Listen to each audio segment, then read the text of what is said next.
तो देखिए lecture 3 start करने वाले हैं, ठीक है। एस्ट्रेट की सीरीज़ चली हुई है काइनेमेटिक्स का लेक्चर 3, जिसमें कंसेप्ट और न्यूमेरिकल की बात करेंगे। Speed, velocity, instantaneous speed, instantaneous velocity, average speed, average velocity, इन सब के बारे में लेक्चर 1 में बात हो चुकी है। जब आपकी स्पीड कैसी रहेगी, कांस्टेंट रहेगी, ठीक है। जब आपकी स्पीड वेरिएबल होती है तब हमने सीखा था कि एक्स टी कैसे निकालना है, एवरेज स्पीड कैसे निकालना है, एवरेज वेलोसिटी कैसे निकालना है। जब स्पीड वेरिएबल का केस था, लेक्चर 2 में सारी बात हो चुकी है, जाके देखिएगा। अब लेक्चर 3 आ चुके हैं, जिसमें किसकी बात करेंगे, एक्सेलरेशन के बारे में बात करेंगे।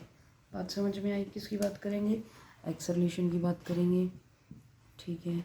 एक्सेलरेशन क्या होता है? Acceleration is change in velocity per unit time, बिल्कुल सिंपल सी बात। इसकी यूनिट मीटर पर सेकंड स्क्वायर, क्योंकि टाइम एक और आ गया ना, मीटर पर सेकंड। अब जैसे लिखा है मैंने 5 मीटर पर सेकंड स्क्वायर, इसका मतलब क्या है? हर एक सेकंड में वेलोसिटी चेंज हो रही है 5 मीटर पर सेकंड में। हर एक सेकंड में जैसे जैसे सेकंड एक एक बढ़ रहा है, 1 सेकंड हो रहा है, 2 सेकंड हो रहा है, 3 सेकंड हो रहा है, तो आपकी वेलोसिटी में कितना चेंज आ रहा है? 5 मीटर पर सेकंड का चेंज आ रहा है हर एक सेकंड में। बात समझ में आ रहा है? कितने का चेंज आ रहा है? 5 मीटर पर सेकंड का चेंज आ रहा है, किसमें? वेलोसिटी में। ये एक्सेलरेशन का मतलब बताया। स्केलर क्वांटिटी है वेक्टर, जी वेक्टर क्वांटिटी है, हाँ समझिए। Acceleration is a vector quantity. ऐसे ही जैसे एक्सेलरेशन से इंस्टेंटेनियस एक्सेलरेशन की बात करें, पहले एवरेज एक्सेलरेशन की बात करते हैं, तभी इंस्टेंटेनियस पे आएंगे। एवरेज एक्सेलरेशन वेक्टर क्वांटिटी है या नहीं? हाँ, acceleration average is a vector quantity. तो क्या आएगा? चेंज इन वेलोसिटी, यानी कि delta V vector divide by में डेल्टा टी, यानी कि V final vector minus V initial vector. Vector लगा रही हूँ यानी वेलोसिटी की बात हो रही है, डिवाइड बाय में T2 माइनस या T final minus T initial. कोई समस्या नहीं।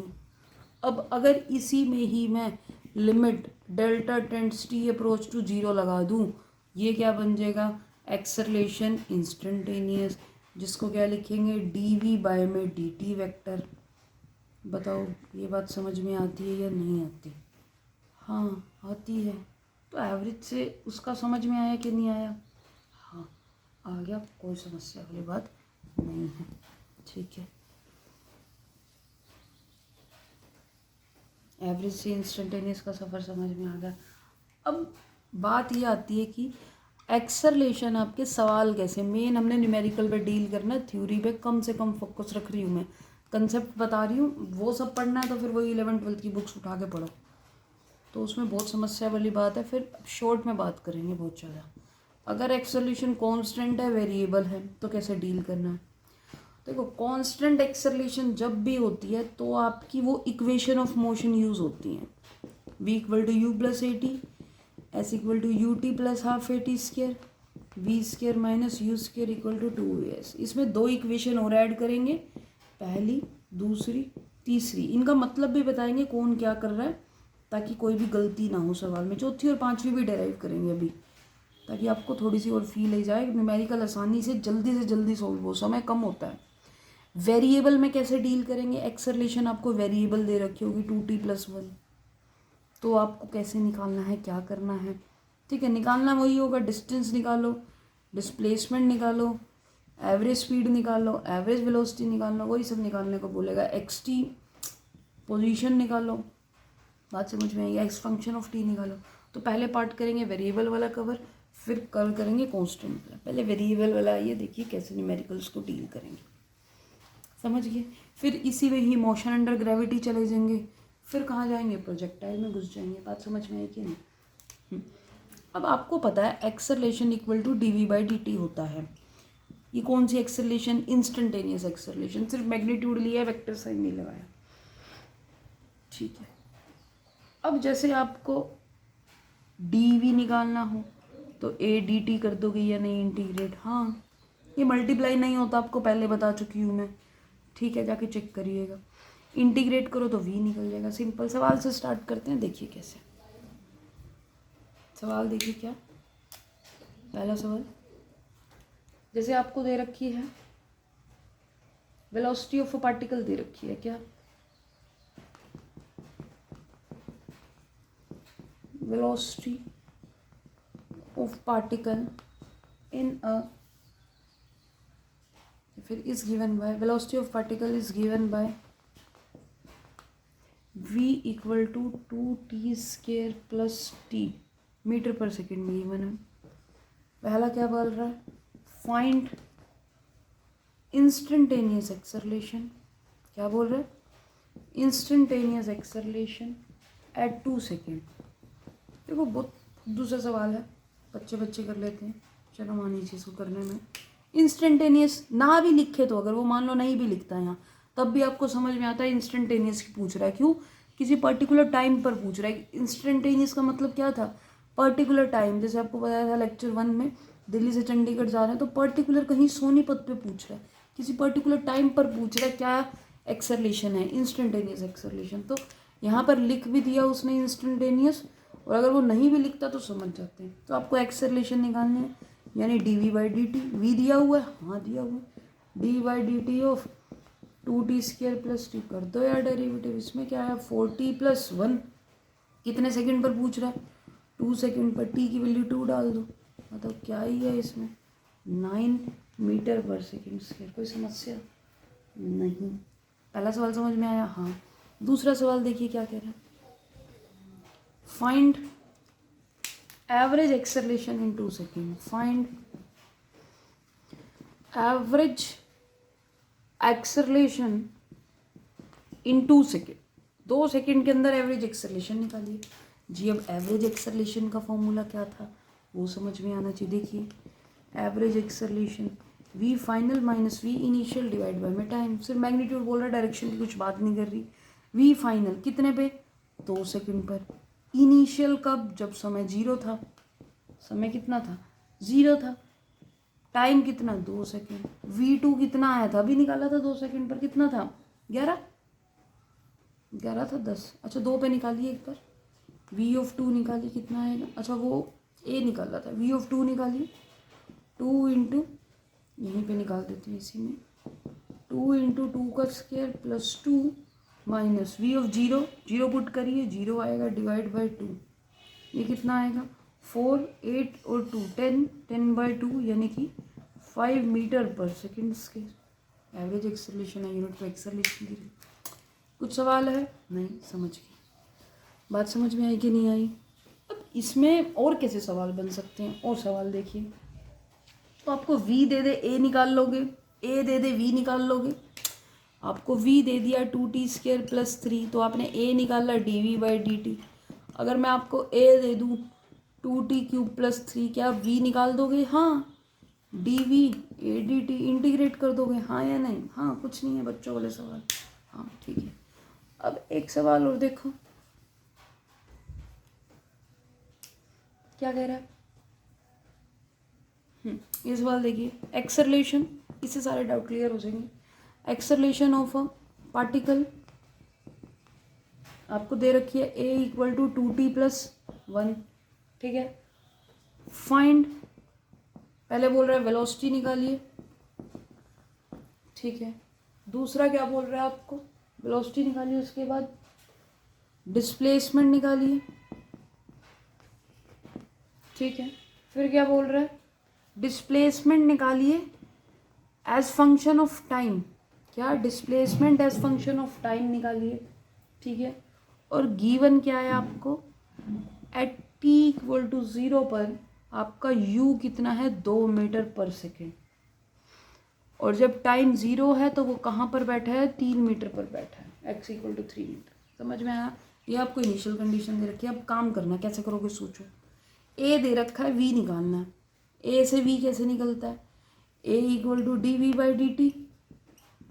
तो dv कितना होगा, a dt, हाँ या नहीं। dv इज a dt, बताइए कोई समस्या नहीं। dv a 2t plus 1 dt, बताइए जब टाइम 0 है, इनिशियल स्पीड कितनी है 2 मीटर पर सेकेंड, तो 2 डालो। जब टाइम t है तो v ले लेते हैं। आज समझ में आए कि नहीं? हाँ, क्योंकि वेलोसिटी निकालनी है as a function of time, दोनों as a function of time निकालनी है, ठीक है कि नहीं? तो इसको इंटीग्रेट करोगे, v आएगा, लिमिट पुट करोगे v-2, ठीक है। इसको इंटीग्रेट करो, 2t² लिमिट 0 से t प्लस t लिमिट 0 से t, कितना आएगा? ये तो कट जाएगा, ये आएगा t² प्लस t। बताइए कोई समस्या? नहीं। तो v की वैल्यू कितनी आई? यहाँ से इरेज कर दूँ ऊपर वाला पोर्शन थोड़ा सा। हाँ, तो आपकी देखिए v की वैल्यू कितनी आई? v-2 equal to t² plus t, यानी v equal to t² plus t plus 2t। ये रिपोर्ट करोगे answer, velocity as a function of time. बात समझ में आई? हाँ। अब displacement as a function of time निकालना है। क्या निकालना है? Displacement as a function of time. अरे v आ गया आपके पास, t² प्लस t प्लस 2। अब डिस्प्लेसमेंट निकालनी है, dx इंटीग्रेशन v dt, हाँ या नहीं? v क्या होता है? dx by dt। अब मुझे एक बात बताइए, क्या ये हमें डिस्प्लेसमेंट देगा? डिस्टेंस जी, डिस्प्लेसमेंट देगा, ठीक है। अब जब टाइम 0 है, x कितना है? 3 मीटर। ध्यान से लिमिट पुट करनी है। जब टाइम t है, x कितना है? x क्यों? x क्यों पुट किया या t क्यों पुट किया? Displacement as a function of time निकालना है, तो इसको इंटीग्रेट करिए, x-3। v की यहाँ पर पुट करिए वैल्यू जो निकालनी थी, t² plus t plus 2dt। बताइए कोई समस्या? नहीं।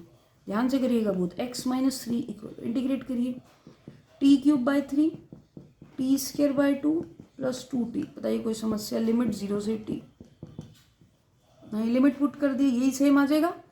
हाँ, यही सेम आएगा कि नहीं आएगा? आएगा बिल्कुल। अब देखिए देखिए क्या चीज़ समझ में आई? ये इरेज कर देती क्योंकि इसका काम ख़त्म हो गया, जो मुझे करना था मैंने डील कर दिया। यहीं पर ही इसमें एक कंसेप्ट की बात है। तो x-3 निकल के आया, t³ बाई 3 लिमिट पुट करके देखिएगा, t² बाई 2 प्लस 2t। ये आ गया आपका सोल्व करके। निकालना क्या था? Displacement as a function of time. तो x की वैल्यू कितनी आई? t³ by 3 t² by 2 plus 2t plus 3। अब मुझे बताइए डिस्प्लेसमेंट ये होएगी या ये होएगी? अरे dx इंटीग्रेशन v dt था, x इनिशियल x फाइनल, तो x minus final minus x initial, ये डिस्प्लेसमेंट होता है, यानी कि ये तो होगा डिस्प्लेसमेंट। बात समझ में आई? तो ये आंसर रिपोर्ट होगा। ये क्या है? ये क्या है? देखो, ये फाइनल पोजीशन, हाँ x फाइनल, ये इनिशियल पोजीशन, हाँ बिल्कुल ठीक। तो x की वैल्यू निकाल ली, यानी कि ये फाइनल पोजीशन निकली आपकी। तो position as a function of time में तो ये रिपोर्ट करोगे। बात समझ में आ रही है? मैं वर्ड्स का मतलब बता रही हूँ। Position as function of time में ये रिपोर्ट करोगे, displacement as function of time में ये रिपोर्ट करोगे। अब अगर आपसे इसी सवाल में पूछ लेता है डिस्टेंस कितना है, distance as a function of time निकालिए, तो था डिस्प्लेसमेंट। वो पूछ लेता है distance as a function of time निकालिए, तब क्या रिपोर्ट करते? बताओ जी। देखना पड़ेगा डिस्टेंस और डिस्प्लेसमेंट बराबर है या नहीं है। वो कैसे पता चलेगा? पार्टिकल पलटी मारी या नहीं मारी, सिंगल डायरेक्शन में मूव कर रहा है या नहीं कर रहा है, वो किससे चेक करते हैं जी? टर्निंग पॉइंट पर चेक करिए, टर्निंग पॉइंट पर चेक करिए v0 है या नहीं, करो टेक चेक। टर्निंग पॉइंट पर v0 हो रहा है किसी समय पर, ये चेक करना है। v की वैल्यू कितनी थी? t² प्लस, आई थिंक ये थी t प्लस 2, चेक करिएगा। अब v को 0 डालिए, t² प्लस t प्लस 2। अब यहाँ पर v की वैल्यू निकाल के देखिए किस समय के लिए। इसके फैक्टराइज करिए एक बार, इसको सॉल्व करिए थोड़ा इक्वेशन को। समझ में आ रहा है कि नहीं आपको? थोड़ा सा सोच के देखिए, क्या कभी वेलोसिटी 0 हो सकती है किसी समय के लिए? सोचिए थोड़ा सा स्पेस लेके फिर से बात करते हैं। तो v कितना था आपका, t² plus t plus 2, v को 0 डालना है, यानी इसको 0 डालो। अब चेक करो इसके फैक्टर क्या बनेंगे, 2 1, 2 इंटू 1 2 1 तो नहीं बनेगा। तो b² माइनस 4ac से देखो एक बार, 1 माइनस 4 इंटू 1 इंटू, अरे ये तो नेगेटिव आ गया, b² माइनस 4ac, यानी कि टाइम की वैल्यू रूट में आएगी कुछ, यानी कि पॉसिबल ही नहीं है, यानी कि पार्टिकल की वेलोसिटी कभी जीरो ही नहीं होगी। यार किस समय पे हो सकती है, सोच के देखो, क्या किसी टाइम के लिए v0 हो सकता है? कॉमन सेंस लगाओ ना एक बार इसमें, 1 डालो पॉजिटिव, 2 डालो पॉजिटिव, 3 डालो पॉजिटिव, 4 डालो पॉजिटिव, 6 डालो तब भी पॉजिटिव, तो जीरो होगा ही नहीं। यानी ये सिंगल डायरेक्शन मोशन कर रहा है, पार्टिकल क्या कर रहा है, सिंगल डायरेक्शन मोशन, यानी कि हमेशा वैल्यू इधर जा रहा है, पॉजिटिव डायरेक्शन में मूव कर रहा है पार्टिकल, हाँ या नहीं? हाँ, क्योंकि v की वैल्यू हमेशा पॉजिटिव आ रही है, तो ओरिजिन किस तरफ मूव कर रहा है, ये मान के चला कर, एजम्पशन नहीं है कि v इधर पॉजिटिव होगा, आप उल्टा भी कर सकते हो, फिर सारा न्यूमेरिकल बदल जाएगा, आंसर में कुछ फर्क नहीं आएगा। बात समझे नहीं समझे? तो यानी कि सिंगल डायरेक्शन मोशन कर रहा है, यानी डिस्टेंस इक्वल टू डिस्प्लेसमेंट होगा, तो जो displacement as a function of time आया था वही distance as a function of time आएगा। समझे नहीं समझे? समझिए। तो एक्सेलरेशन का ज्ञान मिल गया आपको, वेरिएबल एक्सेलरेशन आ जाए तो, हाँ तो वेरिएबल एक्सेलरेशन आ जाए तो आप न्यूमेरिकल कर दोगे? जी हाँ बिल्कुल कर देंगे। अब एक बात करते हैं आपसे थोड़ी सी उसके बारे में, कांस्टेंट एक्सेलरेशन के बारे में। वेरिएबल एक्सेलरेशन होगी सब, हाँ देखो कांस्टेंट एक्सेलरेशन,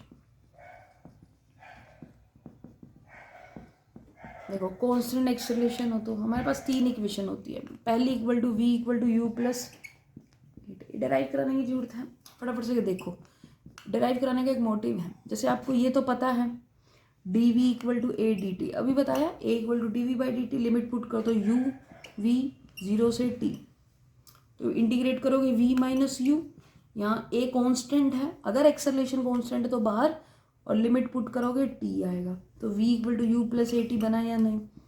हाँ ठीक है, समझिए। तो एक तो इक्वेशन ये आ गई या नहीं आ गई? हाँ आ गई। अब एक चीज़ ध्यान से देखिए, अब मुझे दूसरी इक्वेशन डिराइव करनी है, s equal to U T plus half A T square, यानी अभी इसको बात करते हैं इस बारे में। इसमें v क्या है, फाइनल आपकी स्पीड या वेलोसिटी, इनिशियल स्पीड या वेलोसिटी, a क्या होगी, कांस्टेंट एक्सेलरेशन। ये टाइम कौन सा है, ये वो वाला टाइम है जब तक एक्सेलरेशन लग रही थी, बात समझ में आई? वो वाला टाइम जब तक एक्सेलरेशन लग रही थी, अगर एक्सेलरेशन लगनी खत्म होगी तो ये वो वाला टाइम इंक्लूड नहीं होगा उसमें, बात समझ में आई? समझ गई, ठीक है। इतना कुछ है काम की बात, एक आधे न्यूमेरिकल में यूज़ हो जाएगी, ज़्यादा में नहीं होएगी, ठीक है। जेई वगैरह में ज़्यादा काम आते हैं, ठीक है। अब ये इक्वेशन डिराइव करनी है, आपको ये बात पता थी D X equal to V D T, हाँ सारे न्यूमेरिकल इस पे करें। अब इसमें एक्स इनिशियल एक्स फाइनल 0 से t, तो यहाँ पर देखिए x final minus x initial, v की value u plus A T put करिए, कर दी, u plus A T D T 0 से t, ये क्या बन गया? अब इसको देखिए, u डी टी इंटीग्रेट अलग किया, a डी टी, बिल्कुल ठीक बात है। अब स्पीड तो कांस्टेंट रफ्तार से ही चल रहा है, बदल थोड़ी रही है, टाइम का फंक्शन तो नहीं लेना है, u बाहर, t लिमिट पुट करोगे 0 से t, a भी कांस्टेंट बाहर, t, तो ये आ गया। तो ध्यान से देखिए, अच्छा ए टी है ना यहाँ पर, सॉरी t था, तो इसका इंटीग्रेट करोगे t² बाई 2, हाँ तो ये देखिए ये क्या है, डिस्प्लेसमेंट, तो उस डिस्प्लेसमेंट का सिंबल दे दिया s। तो आपको ये समझ में आया ये s क्या है, डिस्प्लेसमेंट याद रखिएगा, डिस्टेंस नहीं बोलोगे इसको, बात समझ में आई कि नहीं? s क्या है, डिस्प्लेसमेंट हमेशा याद रखिए, ठीक है। हाँ, ये डिस्टेंस कब बनेगा, जब पार्टिकल वन डायरेक्शन मोशन करेगा, पलटी नहीं मारेगा, सिंगल डायरेक्शन मोशन करेगा, हाँ या नहीं? हाँ समझ गए। तो हमने पहली इक्वेशन आपकी डिराइव करी v equal to U plus A T, दूसरी s equal to U. Derive कराने का मेरा सिंपल सा मोटिव था, मुझे ये s एक्सप्लेन करना था, s क्या है, डिस्प्लेसमेंट, नहीं तो ये डिराइव आप 12th में ऑलरेडी पढ़ चुके हो, बार बार पढ़ने का कोई मतलब नहीं। s क्या है, डिस्प्लेसमेंट है, याद रखिए। नेक्स्ट इक्वेशन क्या आएगी, V square minus U square equal to 2as, वो इसकी हेल्प से निकल जाएगी। वी की एक काम करिए, टी की वैल्यू उठा के इसके अंदर डाल दीजिएगा, ठीक है, टी की वैल्यू उठा के इसके अंदर डाल दो, अपने आप निकल जाएगी ये इक्वेशन। तो इसमें एस क्या है, डिस्प्लेसमेंट। अच्छा ये लगेगी कब, जब आपकी एक्सेलरेशन कांस्टेंट होगी, ठीक है। इन 3 इक्वेशन का करके न्यूमेरिकल सोल्व करेंगे। अब मुझे 2 इक्वेशन और बतानी है, वो 2 इक्वेशन समझ लो, न्यूमेरिकल फिर लगातार करते रहेंगे। अब चौथी इक्वेशन देखिए, अगर मैं कहूँ कि एक ये कार है, ठीक है, ये एक कार है, ये चल रही है u रफ्तार से, जब समय था 0, फिर ये थोड़ी देर बाद पहुंच गई यहाँ पर, यहाँ पहुंच गई, इसकी रफ्तार कुछ t equal to T second पर v है। इसने कुछ जो डिस्प्लेसमेंट करी वो करी s, बात समझ में आई। u रफ्तार से चल रही थी, समय 0 था, t इक्वल टू 0, जब उसकी रफ्तार होगी v, समय कितना s, समझ में आई कि नहीं। हाँ, तो एवरेज वेलोसिटी कितनी होगी, क्या एवरेज वेलोसिटी, क्या पूछा मैंने, एवरेज वेलोसिटी बताइए, ध्यान से देखिएगा, बहुत अच्छा रिजल्ट निकल के आना है। टोटल डिस्प्लेसमेंट, हाँ, ओवर टोटल टाइम, हाँ, ध्यान रखिए वो जो मोशन बताया था यहाँ से यहाँ तक का कार का, u रफ्तार से चल रही थी, v पे पहुंची, समय 0, t, यहाँ पर एक्सेलरेशन कांस्टेंट है, तो डिस्प्लेसमेंट कितनी, s equal to U T plus half A T square, बताओ। तो डिस्प्लेसमेंट की वैल्यू ये पुट कर सकते हैं, divide by time t, t से t कट गया यहाँ पर, तो बचा क्या, u plus half A T. तो एवरेज वेलोसिटी कितनी है, u plus half A T. इसको थोड़ा सा और सुधारो, v की टर्म में लेके आओ, देखो u को u by 2 plus u by 2 half A T, ठीक है, कोई दिक्कत। तो अब क्या करो, एक काम करो, इसमें एलसीएम ले लो इसका, लो एलसीएम, 2 एलसीएम आया, u प्लस ए टी, ये क्या दिख रहा है आपको, v equal to U plus A T, यानी ये बन गया u प्लस वी बाई 2, क्या एवरेज वेलोसिटी। हाँ, तो क्या कंक्लूजन निकाल, लिखो फटाफट से, ये डेरिवेशन नहीं याद रखनी, रिजल्ट याद रखना है, बहुत इंपॉर्टेंट है क्या। तो एवरेज वेलोसिटी आपकी निकल के आई u प्लस वी बाई 2, कब, जब एक्सेलरेशन कांस्टेंट है, तो एवरेज वेलोसिटी आपको ये देगा u प्लस वी बाई 2। और ये एवरेज स्पीड कब बनेगा, this equal to average speed कब होगा, इसी को एवरेज स्पीड कब कहलाएंगे, एवरेज वेलोसिटी और एवरेज स्पीड बराबर कब होगा, when distance equal to displacement, हाँ कि नहीं, हाँ। और ये कब होता है, सिंगल डायरेक्शन में, जब पलटी नहीं मारता, बताओ बात समझ में आ रही है कि नहीं। हाँ, अदरवाइज तो ये एवरेज वेलोसिटी है, ये ध्यान रखिएगा, ठीक है। अब मैं कंक्लूजन लिख रही हूँ, अच्छा बाद में कंक्लूजन लिखेंगे। एक इक्वेशन और देखिए, चौथी इक्वेशन ये समझ में आ गई, पांचवी देखिए, डिस्प्लेसमेंट इन nth सेकेंड, क्या nth सेकेंड के अंदर डिस्प्लेसमेंट क्या होगी, nth सेकेंड के अंदर देखो, इसको कैसे समझते हैं, जब 0 से 1 सेकेंड की बात करते हैं, यहाँ लिख रही हूँ 0 सेकेंड से 1 सेकेंड के बीच की बात करते हैं, तो उसको बोलते हैं फर्स्ट सेकेंड, क्या बोलते हैं, फर्स्ट सेकेंड। एक सेकेंड रुकिए, let me check this one, first second, ठीक है। अब जब 1 सेकेंड को 2 सेकेंड, 1 सेकेंड से 2 सेकेंड की बात करते हैं, तो उसको बोलते हैं सेकेंड सेकेंड, ठीक है। 3 सेकेंड से 4 सेकेंड की बात करते हैं, तो उसको बोलते हैं फोर्थ सेकेंड, बात समझ में आ रही है। 2 से 3 करोगे तो थर्ड सेकेंड, तो यानी कि जो ये बाद में लिखा हुआ है वो वाला यहाँ पर काउंट होता है फर्स्ट सेकेंड, ये बात समझ में आ रही है। हाँ, अब अगर मैं बात करूँ n-1 सेकेंड से n सेकेंड, तो यहाँ क्या लिखेंगे, nth सेकेंड की बात होगी। हाँ, यहाँ पर भी कुछ ऐसा बताना है। तो n-1 से लेकर n सेकेंड, हाँ ये बात समझ में आई, तो वो कहलाएगा n सेकेंड। ठीक है, तो अब इससे क्या समझे, सपोज करो एक ये कार है, ये चली यहाँ पहुँची, फिर यही कार थोड़ी देर बाद चलते चलते यहाँ पहुँच गई। ये समय मान लो n-1 सेकेंड था, ns-1 सेकेंड, और ये समय था n सेकेंड। बात समझ में आई कि नहीं, हाँ n सेकेंड। तो इसने इतने हिस्से में कितनी डिस्प्लेसमेंट करी, s ऑफ n-1, और यहाँ से इतनी कितनी डिस्प्लेसमेंट करी, sn। तो जो n-1 से लेकर n सेकेंड में, यानी इस एक सेकेंड के अंदर उसने कितनी डिस्प्लेसमेंट करी, snth डिस्प्लेसमेंट। कौन सी डिस्प्लेसमेंट, snth। तो snth डिस्प्लेसमेंट क्या होगी, इस पूरे में से इसको सब्ट्रैक्ट कर दूँ, डिस्प्लेसमेंट सब्ट्रैक्ट कर रही हूँ। बात समझ में आई, हाँ। अब sn क्या होता है, s क्या होता है, ut plus half at square. अब n करोगे तो क्या लिखूंगी, n सेकेंड में देखो u तो एज इट इज, t की जगह कौन सा सेकेंड है, n सेकेंड।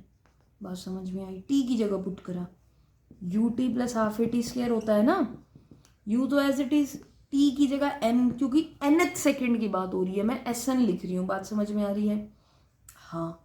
तो un plus half a, t लिखना है n स्क्वायर। बात समझ में आई, माइनस n-1 रखना है, तो un-1 plus half a n-1 का स्क्वायर। बात समझ में आई, हाँ। जब आप इसको सोल्व करोगे तो आपका sn क्या आएगा, वो मैं सोल्व करके नहीं दिखा रही, खुद से सोल्व करिएगा इतना, ठीक है।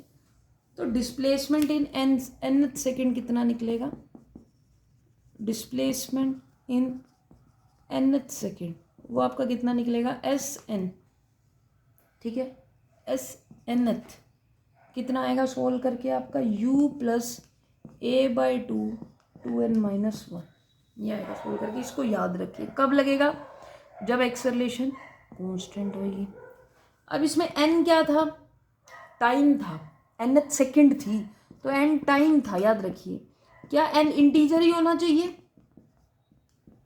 क्या n इंटीजर होना चाहिए, नहीं, नो, फ्रैक्शन भी हो सकता है। कैसे, सवाल देखिए फटाफट इस पे, बहुत ही शानदार सवाल, इसी पे सवाल करते हैं एक सीधा, फिर पीछे वाले पे करेंगे। Find the displacement of car, लिख लीजिए, of a car between 3.2 second to 4.2 second. इतने सेकेंड के अंदर डिस्प्लेसमेंट बताइए। तो आप क्या करते पहले, अगर आपको ये इक्वेशन का ज्ञान ना होता, पहले यहाँ से लेकर 3.2 तक निकालते, फिर यहाँ से लेकर 4.2 तक निकालते, फिर उसको सब्ट्रैक्ट करते, लेंथ ही बढ़ता। बात समझ में आई, लेंथ ही बढ़ता डिस्प्लेसमेंट। तो अब हम क्या करेंगे, direct sn u plus a/2 2n-1। अब मुझे बताओ n की वैल्यू क्या पुट करेंगे, मैंने बताया था n-1 1 सेकेंड से n सेकेंड हो तो वो कौन सा सेकेंड आता है, nth सेकेंड में आता है, हाँ कि नहीं। हमें इसके बीच में निकालना है, यानी कि n की वैल्यू 4.2 पुट होगी। ये बात समझ में आ रही है कि nth वाली 4.2 वाली पुट करोगे बाद वाली, ये बात समझ में आई, हाँ।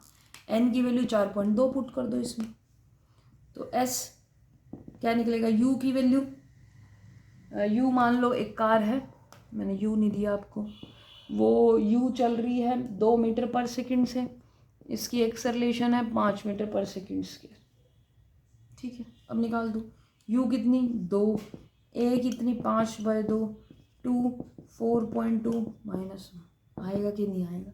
इसको सोल्व करोगे तो आपका कुछ लगभग आएगा 2 प्लस 5/2 4 8 -1, ये बनेगा 7.4, ये बनेगा कुछ 2 3 4 7 12.4 समथिंग बनेगा, चेक करिएगा। ठीक है कि नहीं, कितना बनेगा 12.4 मीटर। तो बात समझ में आया कि नहीं। तो हमने कंक्लूजन क्या देखा आज के में, हमने सिर्फ कंसेप्ट पढ़ा, न्यूमेरिकल आज इतने नहीं करे खास, हमने कंसेप्ट देखा v equal to U plus A T, S equal to U T plus half A T square, V square minus U square equal to 2as, हाँ कि नहीं, हाँ।